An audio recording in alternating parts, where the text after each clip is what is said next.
of Karma Yoga, the principles which need to be understood by a follower or a practitioner of Karma Yoga. In this fifth chapter, Lord Krishna further elaborates when you are applying yourself to this process of Karma Yoga, what exactly has to be done, what should be the state of mind, and what is the goal, what is that you need to achieve through this process. So just to recap, Karma Yoga means how to connect to the Lord through our actions. Every activity that we perform, how to make it as a worship of the Lord.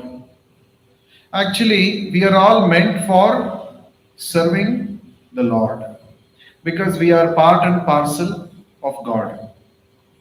Part is meant to serve the whole.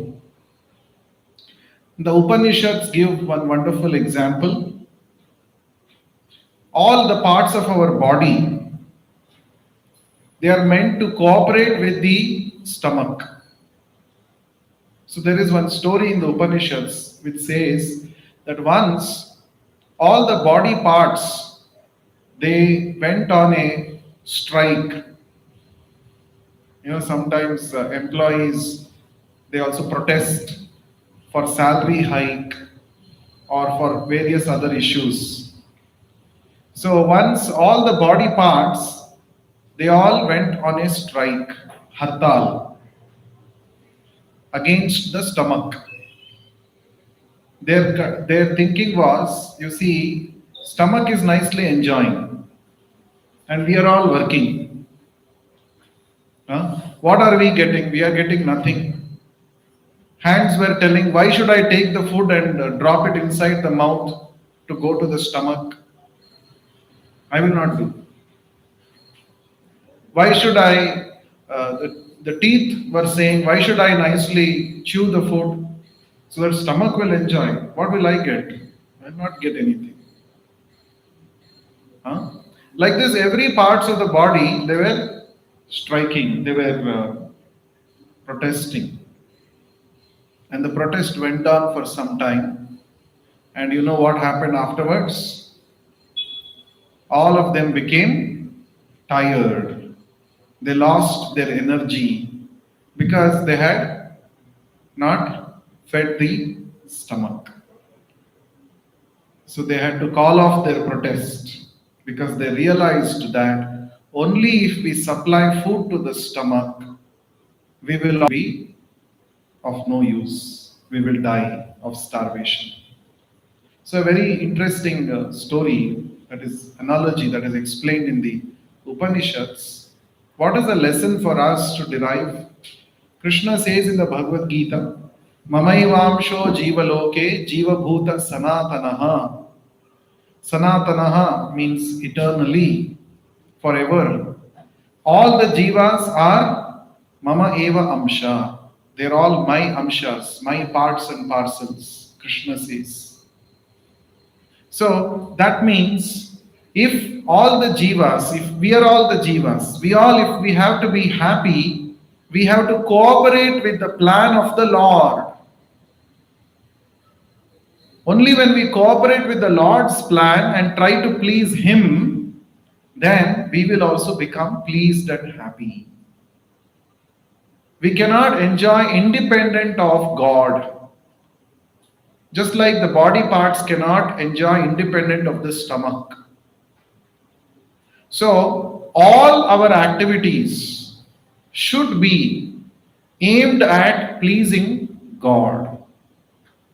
This is a very fundamental principle that is explained in Bhagavad Gita time and again in many places. Throughout the 18 chapters, this point comes out. So why we are suffering, why we do not have sufficient strength to fight against negativities, addictions. Why? Because we are not thinking about how to satisfy the stomach. how to satisfy Krishna. So there is a statement in the Vedas, Yasmin tushte jagat tushtaha. If God is satisfied, then everybody in the universe is satisfied. Because everybody is actually part and parcel of God. Today there is a propaganda which is made that, without God we can be happy. Godlessness, right? Actually, without God, without understanding, somebody may even say, what is the use of having God? Why should I worship God? Why should I become devotee of God? Is it not enough if I simply be morally upright? I will follow all moral principles nicely. Why should I go and bow down in front of God? Actually, when we pray to the Lord, it is not that the Lord who is getting benefited, it is we who are getting benefited. Essentially, we are spiritual beings. That is our core identity. We are spiritual beings. We are not this body. So, until we actually connect the soul to the Supreme Soul, you cannot actually experience real happiness. So this is the basis for Karma Yoga. Why should I offer the results of my activities to God? Because I actually belong to God. Originally, I am His part and parcel, and I have forgotten that. And this ignorance about this has to be eradicated. I have to become free from this ignorance. What is ignorance? Ignorance means I am this body. That is a number one ignorance. Then ignorance means I am independent. There is an energy called Maya which works on all of us. Maya, also called illusion. Maya, the two syllables. Ma means not. Ya means this. Maya means not this. What is the meaning of that? What you are thinking, that is not. That is called illusion. What appears to you, that you are thinking it is true, no, that is not true. There is something else. You are missing out. That is called Maya, illusion. So Maya makes us think that we are happy. Maya makes us think that you can enjoy independently. But this is a trick. So Maya is also energy of God. So this Maya is working in this material world on the order of God to create illusion.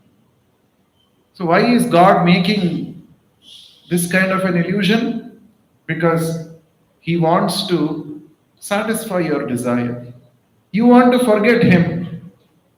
Therefore, He creates a curtain of illusion to facilitate your desire. Okay, you want to forget me? Okay, you can forget me. No problem. You want to remember me? Yes, for that also there is facility. So the Lord Himself comes and speaks the Bhagavad Gita. The Lord sends His confidential representatives, the acharyas, to this material world to give us this knowledge, how to come out of this illusion. So both, the Lord is ready for both. The Lord is ready to satisfy any of your desire. Why? Because He respects our free will. God does not impose anything upon us because He respects our free will, our power to choose. So if you want to forget Him, He facilitates that also. If you want to remember and come back to Him, He facilitates that also. So that is the wonderful thing about Krishna.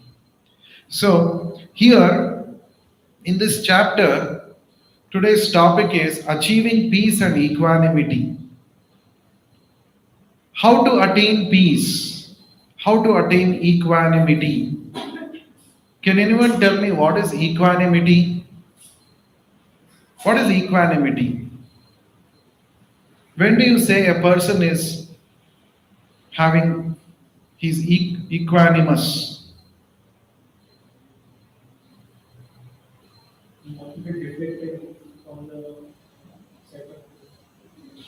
So not to be deflected from the central point, neither leftist nor rightist, centrist. That is called equanimity. Okay, good. Any other point? What is equanimity? Balanced in emotions and actions. Balanced in emotions and actions. Very good. Very similar to what he said, being the equilibrium position. Not going to the extremes. So in this chapter, Lord Krishna talks about this equanimity, right? So we will read one interesting verse from this 5th chapter and then discuss. Yeah. Verse number 19, 20, Krishna talks about this. In verse number 19, the Lord says, those whose minds are established in sameness and equanimity have already conquered the conditions of birth and death. Ihaiva tair chitas sargo yesham samye stitham manaha nirdosham hi samam brahma tasmat brahmani te stita. They are flawless like Brahman and thus they are already situated in Brahman. So here the Lord is saying, if you can actually situate your mind in sameness and equanimity, then you have already conquered what? Birth and death. You already attained liberation. Right? So generally we think attaining liberation means after you die you will get liberation. No, but the Lord is saying that if you achieve the state of mind called equanimity, samaha means equanimity, sameness, then you should understand that you have actually attained liberation.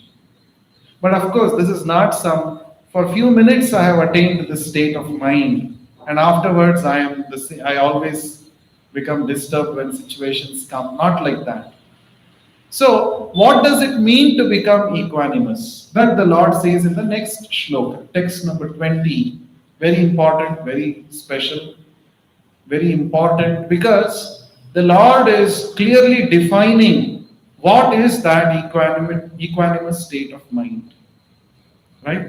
So with this definition, you can check for yourself whether you are attained equanimity or you are not attained equanimity. See, the Bhagavad Gita knowledge is not vague. It is just like your science. There are definitions, there are metrics, there are various ways in which you can measure things and objectively understand whether you have done that or not done that. Isn't it? For example, suppose somebody has a fever. How do you check? You take a thermometer, clinical thermometer, and you measure the temperature. And the thermometer, without doing any partiality, right? It's not that if a rich man uses, the thermometer will give correct reading. If a poor man uses, it will give wrong reading. No. Thermometer is impartial. So anyone uses it, thermometer will give you the right reading of your body temperature, based on which you can decide whether you have fever or not fever, high fever, low fever, what fever, all kinds of things you can decide. So it is not a vague thing. You cannot just say, I have fever. No, please tell me what is your body temperature so that I can help you if you really have fever. Sometimes we feel feverish. Feeling feverish is different from actually having fever. Isn't it? So that's why we should use thermometer. So it gives you objective reality. Isn't it? Now here, this definition what Lord Krishna is giving about equanimity is that objectively you can check for yourself whether you have actually attained the stage of equanimity or not. So what is that? The 20th shloka of the 5th chapter, the Lord says, Na prahrishyet priyam prapya, no dvijet prapya cha priyam, sthira buddhir asam mudho, brahmavit brahmani sthitaha. What is the meaning of this? Na prahrishyet priyam prapya. Prapya means to achieve, to get. Priyam prapya means to achieve something which is pleasing to you. Can you give an example for priyam prapya? You got your favorite Domino's pizza. Somebody somebody treated you with a pizza, and immediately your face will glow, become very happy. Because why? Priyam prapya. You have achieved something which you like, which is very pleasing. But Krishna is saying, na prahrishyet. Prahrishyaha, prahrishta means to be rejoicing. Na prahrishyet. You should not rejoice when you achieve something which is pleasing. Na prahrishyet priyam prapya. That's the first condition for equanimity. When you achieve something which is very pleasing to you, which you enjoy a lot, you should not rejoice. You should not say, Aaj mein upar, asma niche. Now I have achieved something, I'm enjoying. Then you are not equanimous. Then the second thing, what about you achieve something which is apriyam? Something which you don't like, which is displeasing. If you achieve that, na udvijet. Prapya cha apriyam. Udvijet means to become agitated, to lament, to cry, to become low, to feel low. No, you should not go through that. If you achieve apriyam, something which is displeasing. Example for apriyam, failing in exam, or not getting likes when you posted your photos, selfies on your social media. Apriyam, isn't it? Or a girlfriend ditches you, break up, then it is apriyam.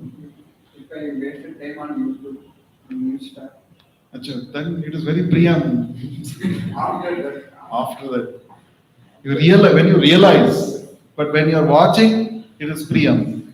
Later you realize, oh, tomorrow is physics exam, I didn't study, I'm wasting time on Instagram. Then it becomes apriyam. You become very agitated, isn't it? When you receive something which you never expected and something which is very difficult to digest, unpalatable truths. When you encounter, you become udvijet, you become very much agitated. So Lord Krishna is saying, you should not become disturbed even if you receive apriyam. Not easy, isn't it? Not easy at all. Recently, All India All India rank number 1, NEET exam. What is his name? I forgot. He committed suicide. NEET exam, all AIR 1, All India rank 1, not All India Radio, All India rank 1. So he committed suicide. Very unfortunate, very talented, hardworking person. But he could not actually cope up with the pressures of his career path that he had chosen. So he gave up his life. And then it became a very viral news item in the social media. And some of his teachers were also commenting, I think on Facebook or Twitter. So one of the teachers was saying that he was a very bright student and he was very hardworking, And then the teacher was saying that in our colleges and schools and educational institutes, we only teach students how to score well in their exams. Unfortunately, we are not teaching them how to face challenges, reversals, failures in life. She was telling, the teacher was telling about this. See how it is. So, this suicide is never the solution for any problem. In that way, if you see, the Pandavas should have committed suicide 100 times. Actually, they should have actually committed suicide 100 times. Because they went through so many difficulties, reversals. One after the other, one after the other. There is a verse in the Bhagavatam which talks about this. Vipadas santuta, what is that? Vishan mahagne purushada darshana asat sabhaya vanavasa krichrataha mride neka maharatastrato draunyastrachas chasmi harevi rakshitaha. So Kunti Maharani, the mother of the Pandavas, she is recollecting one by one all the difficulties, reversals that she and her sons had to face. So in the very young age, Duryodhana fed poison to Bhima and threw him into the Ganga river. Because Bhima is fond of eating nicely. So they mixed some poison into the kheer and gave. Bhima drank everything and then became unconscious. Then he was thrown into the Ganga river. So how can the mother be sitting at home? Oh, anyway, my child will go back today and come back from the school. No, some vipada is there. Somebody can poison him in the school. And then Vishan, Mahagni, then they had to face this. They were tried to be burnt alive in the house of shellac. Isn't it? A conspiracy was laid against them. Then they had to fight against big demons like Bhakasura. So Vishan, Mahagni, Purushada Darshana, Asat Sabhaya. Then their wife Draupadi was humiliated in front of the entire Sabha. She was being disrobed. And then after that, Vanavasa Krichrataha, they were sent into exile, forest. 12 years in the forest, the 13th year, Ajnatavasa, incognito. After that, when they came back, did they have any peace in life? No. Then there was the war. They had to fight against their own relatives. And there also so much of politics and so much of adharma was followed in the war also. Isn't it? So, and then finally, after Pandavas they won the entire battle. Finally, what happened? Ashwathama comes and kills their children. When they were sleeping in the night, he murders them mercilessly. You see?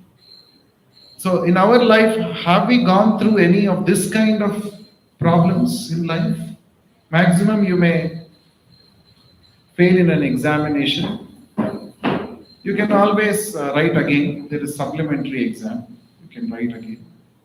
Or you might have you might have not been selected in your dream company in the interview. It's okay. One more company is there. You can attend once again, another interview. So, what is that problem we are facing? Of the level of Pandavas? Are we facing that kind of problems? So Pandavas faced that kind of problem, but still they did not think of ending their lives or committing suicide. Why? Harevi rakshitaha. In every difficulty, they had only one person who they never forgot. That is Hari, Kṛṣṇa. And in every situation, in one way or the other, or either directly or through his devotees or through some agency, the Lord helped the Pandavas. So what is the Lord trying to teach us through this? The difficulties that the Pandavas went through and how they came out victorious. The Lord is teaching us that if you have faith in me, no situation is hopeless. There is no need to lose hope. Isn't it? There is no need to lose hope. The Lord is giving us this assurance. So that is why here the Lord is saying, no dvijet prapya chapriyam. So when you come across, when you encounter a apriya situation, you should not become disturbed in mind. That is another symptom of equanimity. And then sthira buddhi. Sthira buddhi means what? Steady intelligence. Sthira. Not that this time I think like this, next time I think something else. There's no clarity. Sthira buddhi one should have. Sthira buddhi. Buddhi means what? Intelligence, which helps you to make choices in life. You make choices in life. For that you need intelligence. Material intelligence can only help you earn a livelihood. But to make right choices in life, you need spiritual intelligence. Spiritual intelligence will give us the understanding of grander purpose of life. Just because girlfriend or boyfriend rejected me, I should commit suicide. That means the purpose of my life is so small that just because somebody did not like me, so I should end my life? Is my life so like one garbage, one useless thing? Kachra? No. Human life has got a grander purpose. It's very important, very powerful, very, very meaningful. Even though it is temporary, like all other species, human life is also temporary, but it is arthadam. It is full of meaning. So one should understand the grander purpose of life from the Bhagavad Gita. So Bhagavad Gita tells us that your life has got a bigger purpose. Not simply earning a big fat salary, not simply having some near and dear ones near you who love you, not simply getting married and having children and planning their future. These are all there, but this is not the actual purpose of life. The actual purpose of life is self-realization. Self-realization includes God realization. What is my relationship with God? Because we are Amsha of God, you cannot know yourself fully without knowing God. God is always accompanying you. He is eternal reality. You are also eternal reality. But right now what we have done is we have fixed our mind on temporary reality called the body. And that is the root cause of all suffering and miseries. The more you become absorbed in temporary realities, the more you will be disturbed. Temporary reality always creates fear. Why? Because it's temporary. After some time it will not exist. Then you will become desperate. Isn't it? Say for example, suppose you have some 10 lakh rupees in your account. And you're saying that, okay, this money is very good amount, so I can lead a happy life. So you're depending on that 10 lakh rupees. And then every day you're drawing some money, every now and then you're utilizing that money. What is happening? The money is reducing. The bank account is coming down. It's only debit is happening, no credit. So after some time, what will happen? You will start developing a fear. Oh, the money now, 10 lakh was there. It's only some 5,000 rupees is there now. Now, what will happen next? This may last for maybe 2-3 days. After that, what will happen? You become so disturbed. Isn't it? So, if our happiness is determined by temporary realities, the resultant result is anxiety, sorrow, isn't it? That is why we need to develop spiritual intelligence, which will enable us to see the actual reality which is beyond the material domain. That is the spiritual reality. So, Bhagavad Gita is describing the spiritual reality. Material reality always produces fear. Any material reality, you take it, there is fear. Nothing is an exception. Every material reality only creates fear because it's temporary. But your expectation is what? It should last forever. No, it will not last forever. For example, people don't want to think about death. Why? Because it creates some fear. Oh, this body which I was taking care of so much, you mean to say it will not exist after some time? Oh, that's very negative. I don't want to talk about it. I don't want to think about it, people say. Why? Because we want body to last forever. Why that kind of a thinking is there? Because we are actually eternal. The soul is eternal. Only eternal truth can satisfy the soul.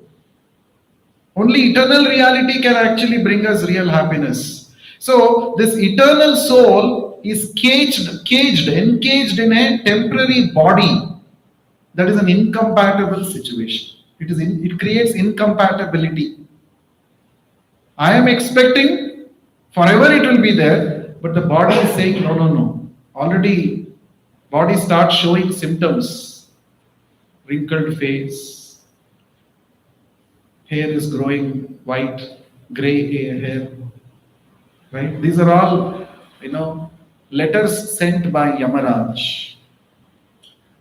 Somebody went to Yamaraj after death and said, see, what is this? Even if there is a CBI raid, they tell us in advance that there is a raid, be ready. What is this, Yamaraj? You just sent your Yamadutas and without any prior notice, you just brought me here. What is this? This is bahut na-insafi hai. What is this you have done? But then Yamaraj said, hey, stupid fellow, already I am giving you so many letters I sent. What is that? First is your hair became from black, it turned to white. That is my letter I sent you. You fellow went and purchased Godrej hair, hair color, hair dye. You ignored my letter. Then after some time your teeth fell. You went and did one root canal, whatever you did, something you did. You went to dentist, fixed an artificial set. You did not take my letter, second letter also seriously. So when your body became a breeding ground of so many diseases, that time also you did not think. So I am sending letter after letter. So I have done my duty. You did not do your duty. So the point is, body is temporary, and even the very fact that I will cease to exist after some time will create a lot of fear. So when we are connected, when we are absorbed in asat, asat means something which is temporary. Sat means eternity. Asat means temporary. When we are connected or when we are dependent so much on asat, that creates anxiety, fear. Sada samudvigna dhiyam asat grahat. Asat graha. If you have accepted something asat to be reality, Sada samudvigna, udvigna mana. Always mind is anxious. Today people have a lot of anxiety because their whole life, 24/7, it is all about chasing after temporary things only.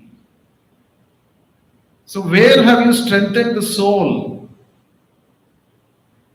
The soul has not got any nourishment at all.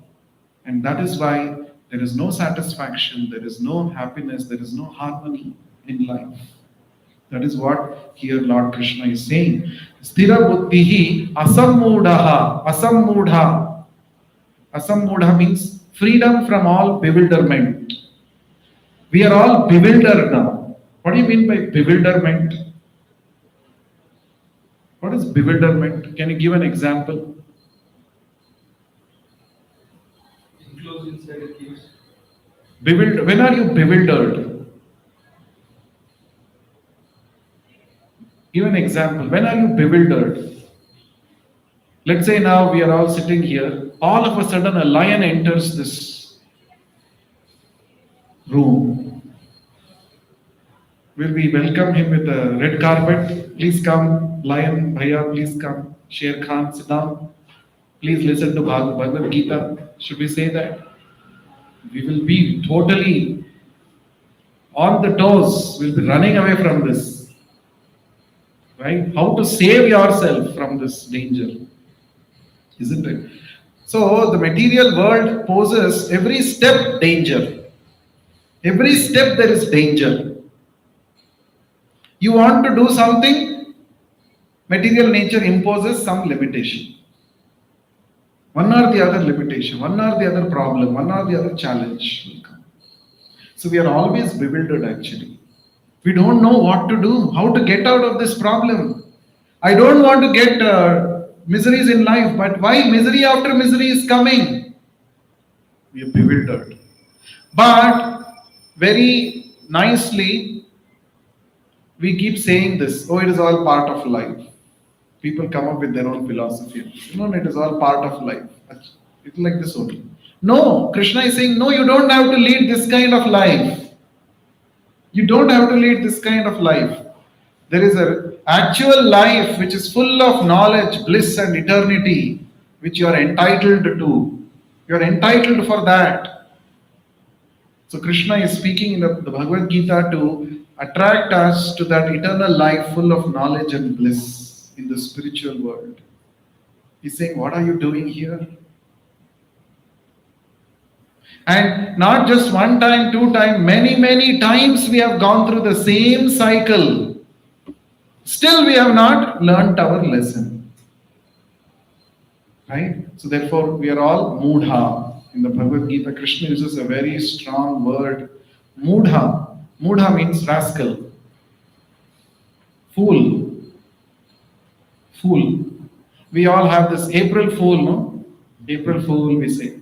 But Maya makes us every day a fool. Every day we are fooled, befooled by Maya. Right? We are befooled. How? By chasing after temporary pleasures. We are befooled. So Lord Krishna says, equanimity means, number one, you are not rejoicing when you achieve something pleasant. Number two, you are not bewildered, you are not lamenting when you achieve something which is not pleasant.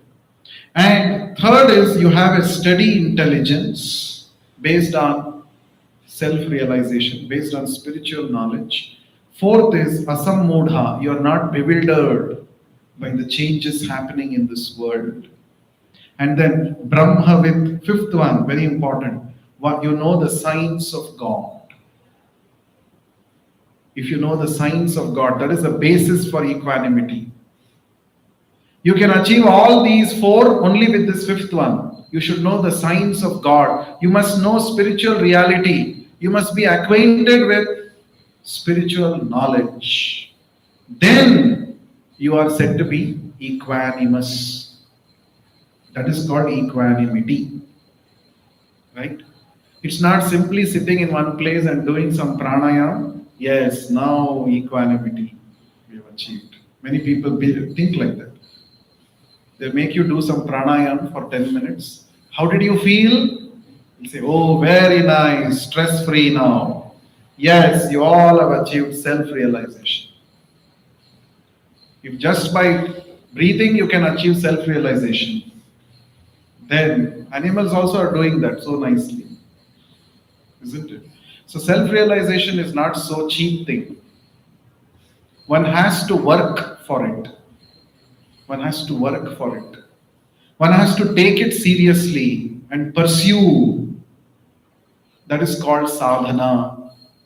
Sadhana means to pursue with determination, to practice. Yes, it is difficult. Yes, the mind and body are imposing so many challenges, but still I will not stop. I will continue every day to chant Hare Krishna Mahamantra. That is sadhana. Every day I will chant, whatever may happen, because I know this is so important. So we have to work for it. Now, another important thing, we are talking about peace, isn't it? So we talked about equanimity now. Can anyone repeat what are the symptoms of equanimity, equanimous person?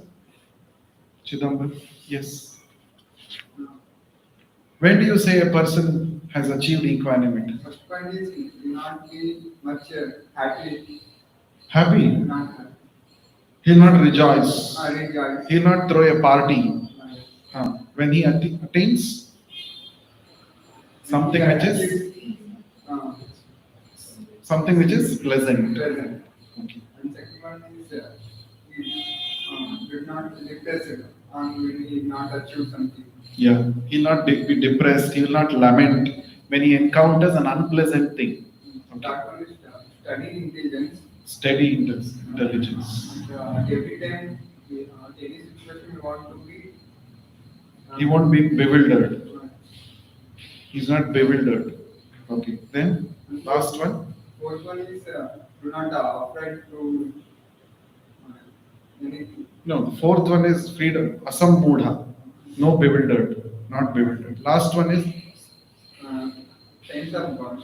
one who is acquainted with the signs of God. He can practice the remaining four, and this is called equanimity. Okay. Now, another important thing is told here by the Lord, connected with Karma Yoga. See, Karma Yoga means action, right? We have to do action. When you are doing action, the very moment you exist in this world, let's say in this room or just go outside, your senses will receive inputs.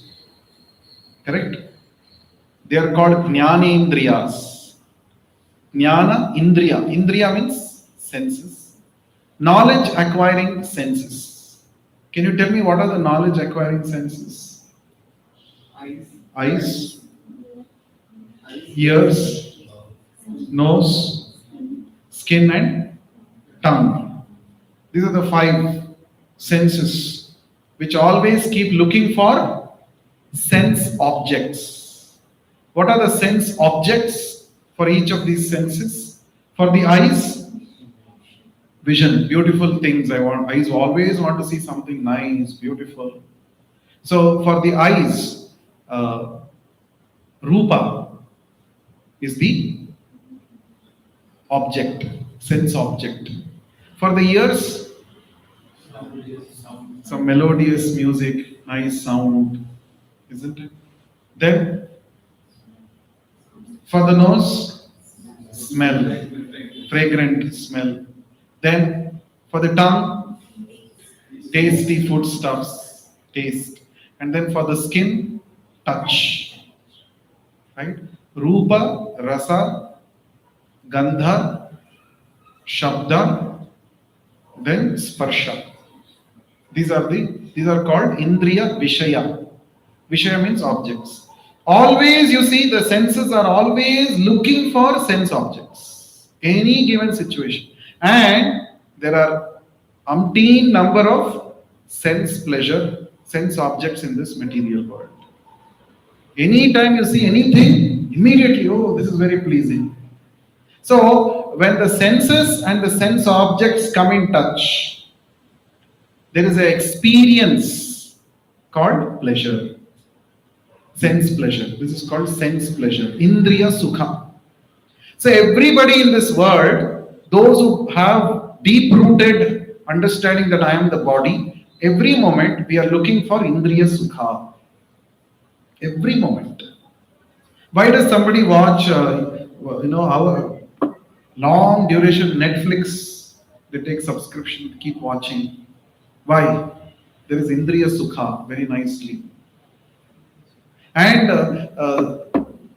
it is more enjoyable if there is multi-sensory experience. Earlier there was only, what is that called? The movies, earlier it was, 2D. no, not 2D, but black and white and no talk. What is that called? Not sign. Silent, okay. Silent movie. Yeah, silent movie. Then they added the soundtrack. Then from black and white it became color. Then it became 2D, 3D, all D, right? And then you sit in the Inox, you sit in a nice theater, amidst AC room, nice AC is there, popcorn somebody gives you. See, all multi-sensory experience, no? Eyes are also seeing, and in between, in Indian movies, songs also come in between. So there is a Shabda also, nice music is there. And then, in the movies, you'll only see fair-looking, handsome heroes and heroines. Oh, Rupa, very nice, I can see.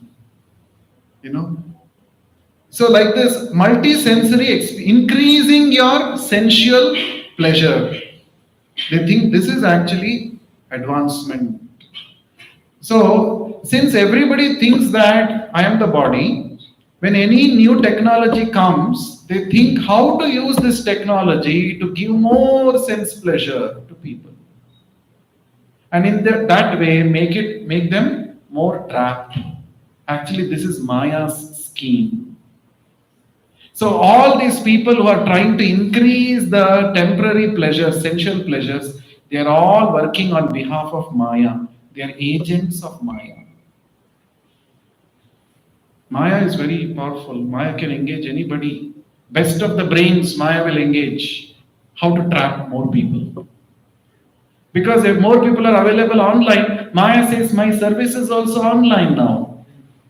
Whatever you want, it's available online. You see?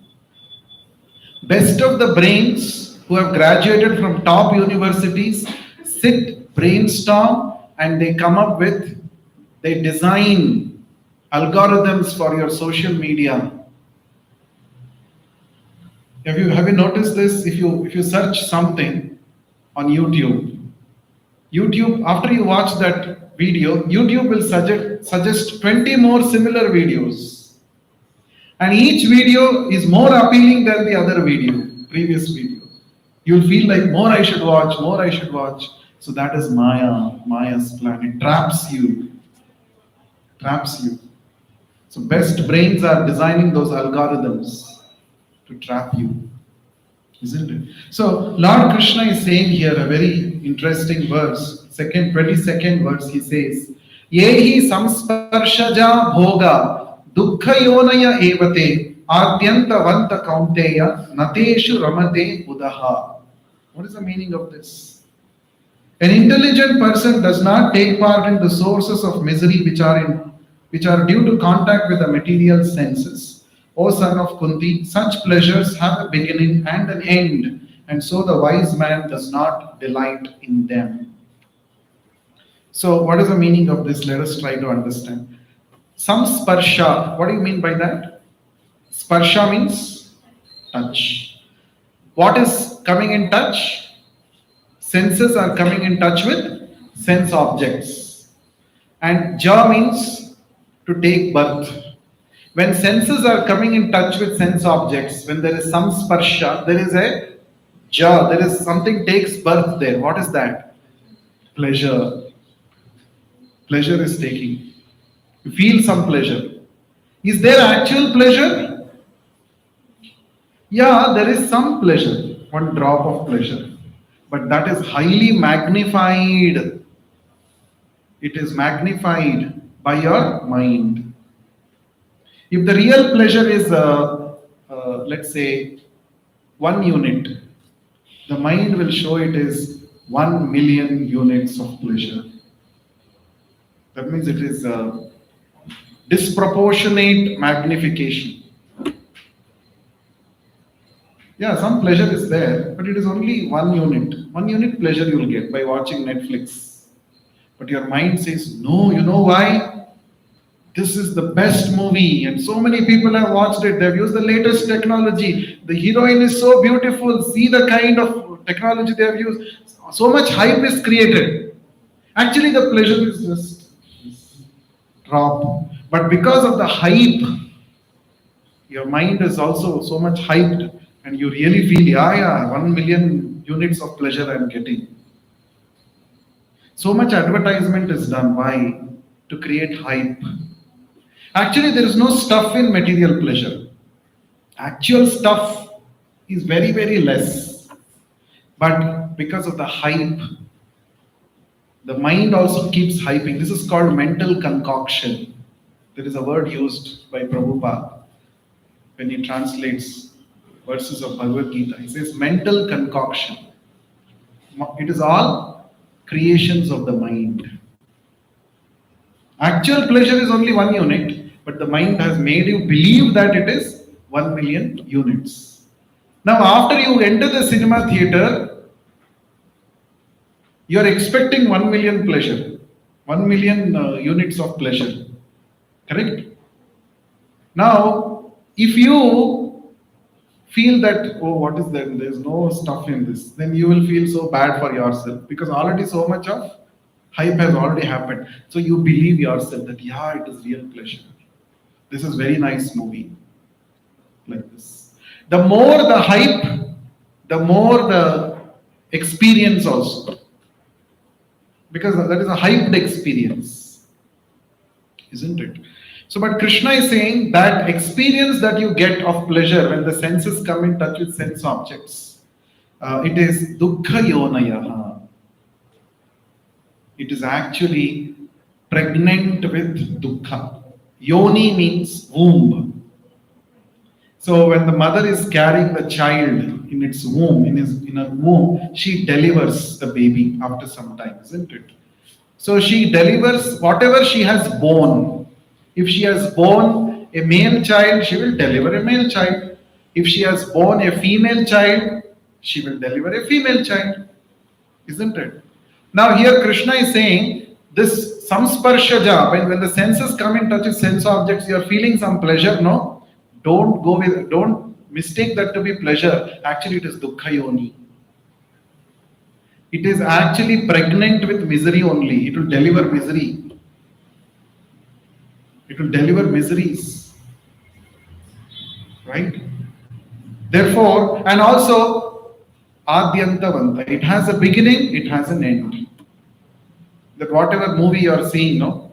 It has a beginning, it has an end. Not every scene in the movie is so nice. You know, you may be enjoying some movie scenes, it will last only 3 seconds, 5 seconds, 10 seconds, maybe 1 minute, whatever. After that, over, it's gone again.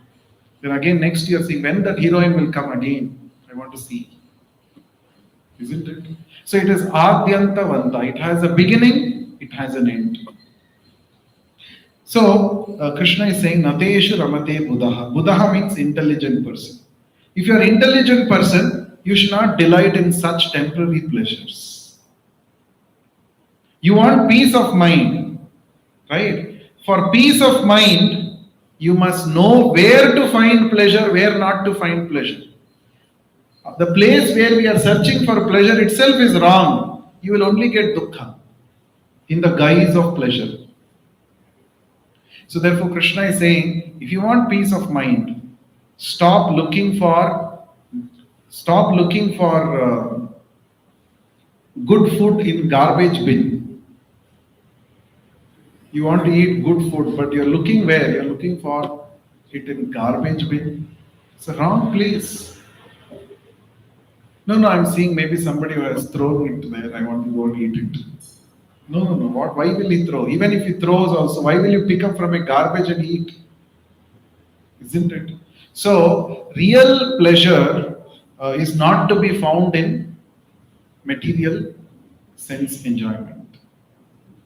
But this material sense enjoyment is so very powerful. It conditions us to believe that no, this is real pleasure. I will go and do this. That's why it is so difficult to give up habits. There is one nice story about this. How we get fooled and how we get conditioned, even though it may be so abominable, still we think there is pleasure in it. There is one nice story in the scriptures, it is mentioned. Once King Indra, Indra, he's a king of the Devatas. Devendra is called. Very, very exalted position. All the big, big Devatas report to him in Vayu, Varuna, Indra, Agni, all of them report to him. He's like a very powerful person. But because of some offense against his guru, Brihaspati, once Brihaspati cursed him to become a pig. He said, you will become a pig. So, because of that curse, very powerful curse, he had to take birth as a pig on the earth. And he was living in a nice gutter, right? And Malleshwaram gutter, right? And he was living with his family. He had a pig wife, pig children. They were all very affectionate towards him. He was also very happy with them. Okay, like this it was going on. He didn't even know that he is Indra, who was enjoying heavenly pleasures. Now I'm enjoying like this in the pig, in the gutter. He didn't even know. So meanwhile, because of the absence of Indra, things became little, off track. There's nobody to take charge of various things in heavenly planets. So Lord Brahma got to know this. So he said, oh, what is this? Indra is missing. So we have to, now there is nobody who is immediately, we cannot put him in his place. There's no immediate replacement. So we have to go back to that person only and bring him back. So Brahma came down to the Malleshwaram gutter and he is seeing what is this Indra doing. Indra is nicely enjoying with his pig family. So then Brahma, using his mystic powers, he started speaking to that soul within the pig's body. He said, see, what is this? You are actually Indra. You are king of the heavens. What are you doing in the gutters? You come back to the heaven. You can enjoy many higher things there. Come back. Nobody is there in your place. Come back. Resume your service. So Indra said, oh, what is this you are saying? How can I give up my family members who are fully dependent on me? Without me, how will they manage? See, my children are so small. They have not even started going to school. Who will give them food in this gutter? Who will take care? I have a lot of responsibilities, I can't give up and come. That means he was so adamant, he didn't agree to come.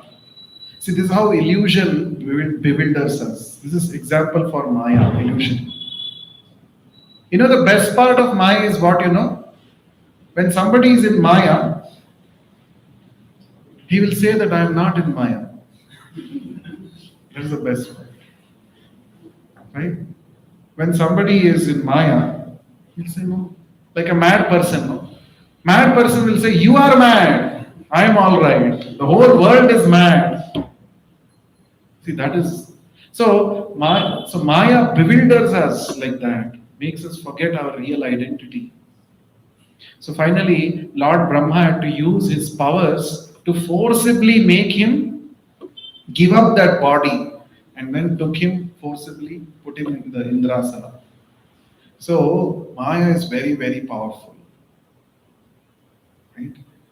So if you want to cut the Maya's strong knots, then we have to chant Hare Krishna, Krishna Krishna, Hare Hare, Hare Rama, Rama Rama, Hare Hare. And also we have to cultivate spiritual knowledge. Without spiritual knowledge, if you simply think that I will do karma yoga, every work I will do, I'll just offer to Krishna in the mind. Krishna Arpanamastu. No, it's not going to be so easy because it will bind you. People like Indra can get bound. What to speak of us? Isn't it? So therefore, we have to act with proper guidance. And the guidance here is, as Krishna is saying, don't fall for immediate sense pleasure. It is ultimately going to deliver only miseries to you. Right? How sense pleasure can give you miseries? Can anyone tell me? Give an example. Suppose you like sweets. When the sweet comes and touches our taste buds on the tongue, oh, so nice. You feel so happy. This is real heaven, swarga, like that. Right? So you go on eating sweets. Dysentery, loose motions you will get, indigestion. Isn't it? So, material pleasure, it's like pains and pleasures are the two sides of the same coin. You cannot say only I want head, tails I don't want. That doesn't work like that in the material world. That's why the material world is called world of duality. You accept pain, you accept pleasure, misery also will come. Buy one, get one free. Combo offer it is. So therefore, for that we need spiritual intelligence. Now, devotees also prepare varieties of foodstuffs. We also enjoy different kinds of tastes. But when we prepare, our consciousness is, oh, this is for God, this is for Krishna. I'm cooking for Krishna. That consciousness is important. Whereas a person who cooks food for himself, he is always meditating. Oh, this is for me. I will enjoy this in some time. I will enjoy this is for me. But no, everything is meant for God. First, I offer to God. And when I offer to God, God does not accept that item per se. He accepts our feelings of love and devotion. And then, when Krishna, how does Krishna eat?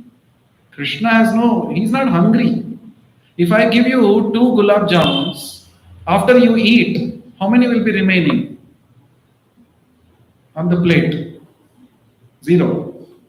Isn't it? Because we eat the material stuff like that. But when Krishna eats, his eating is different. You offer 100 gulab jamuns to Krishna. Krishna gazes at it. Through his eyes, he accepts the offering. And then leaves behind all the 100 as it is. This is spiritual mathematics. 1 minus 1 equal to 1. 1 minus 1 equal to 0. That is material mathematics. Spiritual mathematics is 1 minus 1 equal to 1. Purnamada Purnamidam Purnat Purnamudachyate Purnasya Purnamadaya Purnameva Vashishyate. The Lord is Purna. He is complete in himself. He doesn't need anything. But when you offer with love and devotion, he accepts your love and devotion through that offering by just glancing at your foodstuff. He accepts fully everything that you have offered. He eats everything and keeps the balance as it is. This is 1 minus 1 equal to 1. Right? So, through our, if you want to eat, you can eat only through your mouth. But Krishna does not have a material body. So Krishna has got a Satchidananda body, spiritual body. What is the difference between material body and spiritual body? Through my eyes I can only see, I cannot eat. Through my tongue I can only taste, I cannot smell. So every sense has its own particular function. It is, other senses cannot do its work. Correct? But Krishna's body is not like that. Angani yasya sakalendriya vritti manti. Every sense of Krishna's spiritual body can perform the action of every other sense. That means just by glancing, Krishna can eat also. With his eyes he can eat. This is Krishna's spiritual body. It has no material limitations like our body has. Therefore, when you prepare, when a devotee with love and devotion, he prepares something in front of the Lord and requests the Lord, my dear Lord, please accept this offering. Just by glancing, the Lord accepts. Right? So, Therefore, a devotee, when he even his eating becomes a spiritual activity. Right? So, the sum and substance of this lesson, of this chapter is, if you want to achieve peace of mind, if you want to achieve equanimity, you should learn the science of God, and you should do every action with God consciousness. Then your every action becomes worship of the Lord. That is Karma Yoga. So the Lord concludes this chapter, the last shloka, 29th shloka, by giving a peace formula. It's very important. The ultimate peace formula. Right? He gives three things, 3 points. If you know this, follow this, you will always be peaceful. Knowing plus following. What is that? Number 1, Bhoktaram Yajna Tapasam. Bhoktaram Yajna Tapasam Sarvaloka Maheshwaram Suhridam Sarvabhutanam Jnatva Mam Shantim Richyati. Shanti, if you want Shanti, 3 things you should know about me, Krishna says. And you should apply it in your life also. First we will see what are those 3, then we will see how to apply that. First is, Krishna says, I am the supreme enjoyer. Who is the supreme enjoyer? Huh? Who is the supreme enjoyer? You or I? Krishna. Bhoktaram Yajna Tapasam. Krishna is the supreme enjoyer. Bhokta means enjoyer. Right? Second, Sarvaloka Maheshwaram. Krishna says, I am the supreme proprietor of everything that exists. Sarvaloka. Maheshwaram means proprietor, controller. Proprietor. Who is the proprietor? You are not the proprietor. Krishna is the proprietor. And third one, Suhridam Sarvabhutana. I am the eternal well-wisher of everyone. Well-wisher. Who is the well-wisher of everyone? We are not the well-wisher. Krishna is the well-wisher. Jnatva mam shantim richyati. In this way, if you know me, Jnatva means to know. Mam means me, Krishna is saying. Jnatva mam shantim richyati. You will have everlasting peace. Krishna is the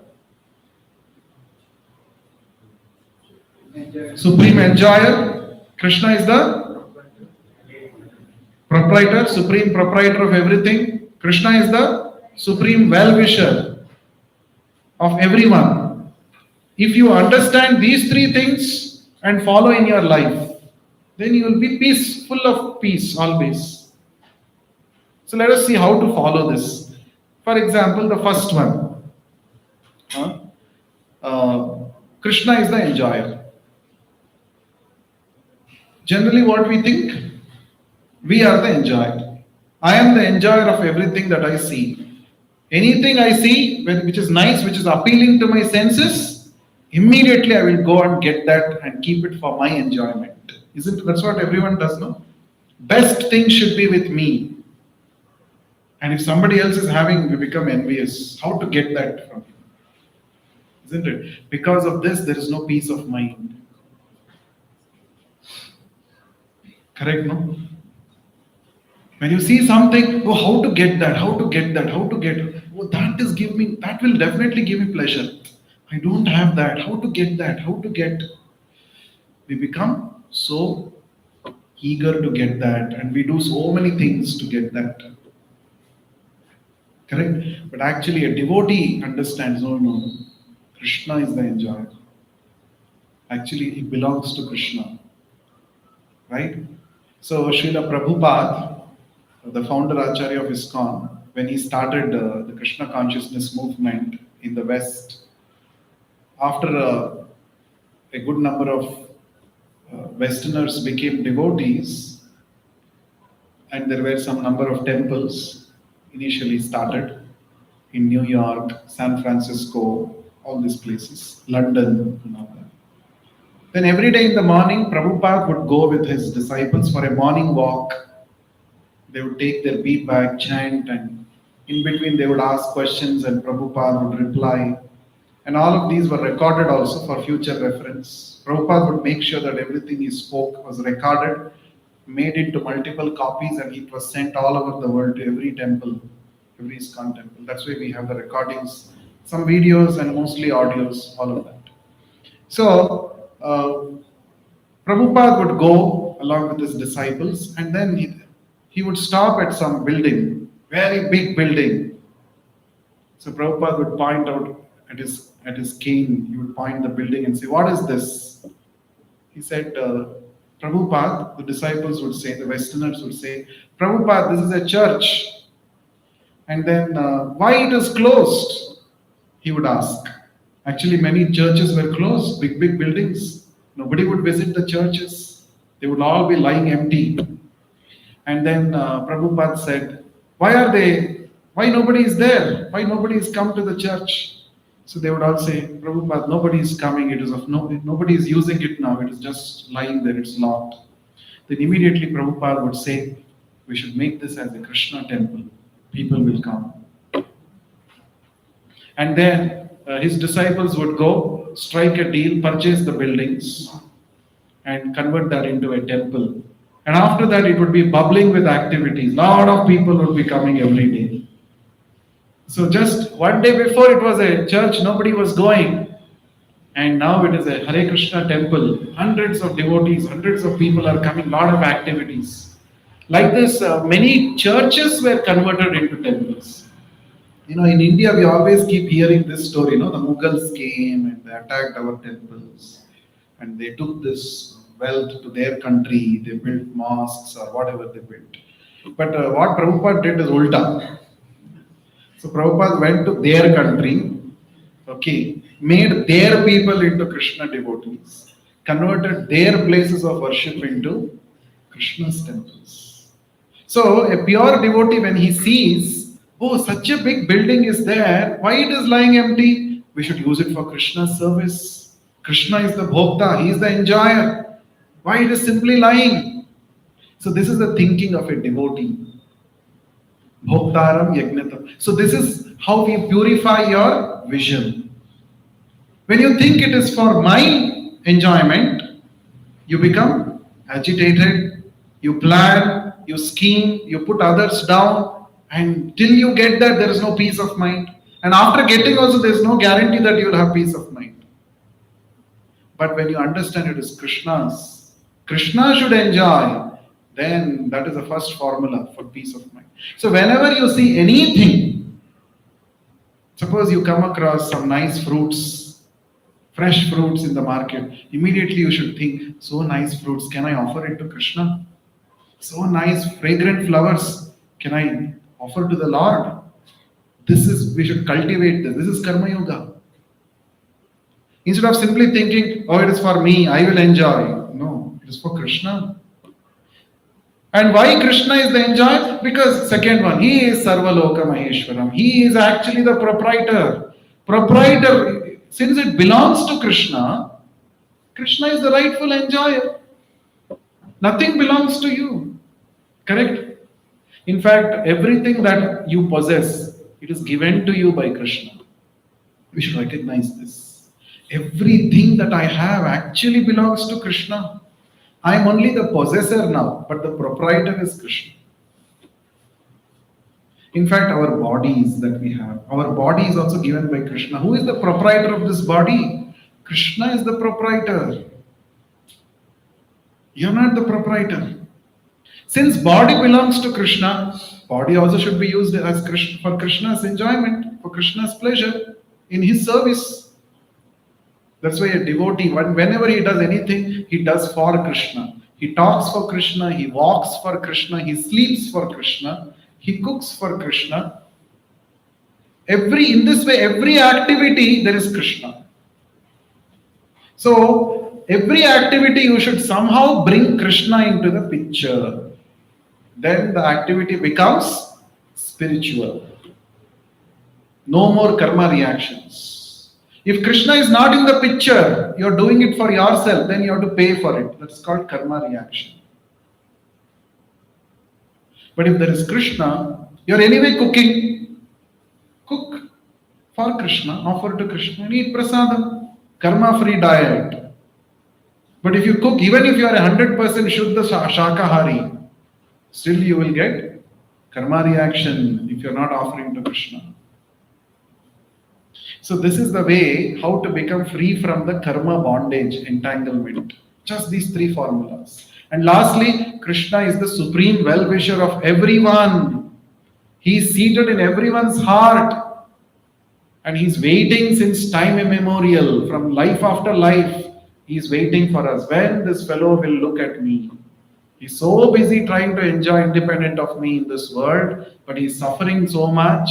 But when will he turn towards me? He's waiting and waiting. He's our well-wisher. Real well-wisher. He'll never leave you and go. Even in the heart of a hardcore atheist also, Krishna is seated as the well-wisher. Just imagine how much is his patience, how much he loves each one of us. Therefore, he is our real well-wisher. Therefore, every activity, we should remember him. We should thank him. Right? A day should not pass without offering our gratitude to Krishna. We should actually practice this. In the beginning, it's not easy. It may look like mechanical. But once you start chanting more and more, you will develop genuine love and feeling for Krishna. Then you cannot live without remembering Krishna even for a moment. That state we can attain. That is the highest stage of yoga. Always conscious of Krishna. Satatam kirtayanto mam. Always remembering Krishna. If we can attain that, then, Prabhupada always said, don't think so much about seeing Krishna. Every time people say, show me Krishna, show me Krishna, show me. I want to see God, show me God. No. You don't worry so much about seeing God. You do something which will make God to come and see you. That is achievement of life. What is our power of seeing God? Even if God comes in front of us with this material conditioned eyes, I cannot see and recognize him. Even 5,000 years ago, Krishna was present physically. Not everyone was able to recognize that he is Supreme Lord. So we should not say, show me God, show me God. Do something which will make God see you. And then he will reveal himself to you. That is bhakti, devotional service. So in this way, to attain peace of mind and to attain equanimity and to continue to do our daily activities, this is a very interesting chapter. Of course, there are 29 verses in this chapter. We have discussed only 4 verses, which are main key verses of this chapter. So, please, I would recommend you to please take a copy of this book, Bhagavad Gita as it is, and read. At least 1 page a day you read. Even if you don't understand, you continue to read. Because it's not a matter of intellectual understanding. You chant 1 round and then you read 1 page, you will be able to understand much better. So we'll close here. Any questions anyone has? Yes. So before that, I'm just asking this question. Please distribute the malas. Yeah. Hopefully, it won't sound wrong, but I just want to know. So, did Pandavas really did their actions offering to God? Still they suffered with karma chain. So then, did they really follow even after listening to Lord Krishna's Bhagavad Gita? Arjuna had to still go through Lord after the war also. So did he offer that war to Lord Krishna? Yeah, the Srimad Bhagavatam describes that all the Pandavas were fully surrendered souls. They were fully dependent on Krishna and they were executing their duties. So there is no doubt of the fact that the Pandavas were, thank you, the Pandavas were not following Krishna's instructions. Now, another important thing, another aspect that Krishna wants to teach us, even though they were such exalted pure devotees, why are they going through so many problems? Their problems are not because of their past karma. That we should understand. When pure devotees go through difficulties, it is part of Krishna's Leela to teach the whole world. When you and me go through difficulties, it is our own karma, our own Leela, not Krishna's Leela. We are paying for our own activities. But when Krishna and his pure devotees, apparently they may go through some difficulties. It is for the purpose of teaching the world. What is Krishna trying to teach? Pandavas, even though they were going through so many difficulties, but they never doubted Krishna. That is called pure devotion. Suppose we start chanting, 1 month we chant, and let's say some problem comes. Immediately we ask, Krishna, I'm chanting for 1 month. Why did you let this happen to me? Why did such a problem come in my life? Why did you allow it, Krishna? Right? And then we start thinking, oh, from today onwards I will not chant. Oh, what is this? What is the use of chanting? It does not work for me. No problem has gone away. Like this we start doubting. So that is not pure devotion. It is still immature devotion. But Pandavas, you see, they're pure devotees. Even though difficulties come, they can't forget Krishna. And sometimes they had to suffer because they are devotees. Like for example, Arjuna. Arjuna said, I will not fight. I'll go away. Krishna said, nothing doing. I want you to fight. It is suffering for them. No, I have to shoot arrows at Bhishma. Hare Krishna is telling, Bhishma is so dear to me, my grandfather. In my childhood, so much pampering he has done. Still he has so much love for me. But this Krishna is telling I have to shoot arrows. Oh, what is this? But no, Krishna is saying you should do. See, he did. So these are all ways how Krishna shows to the whole world what is the position of a pure devotee.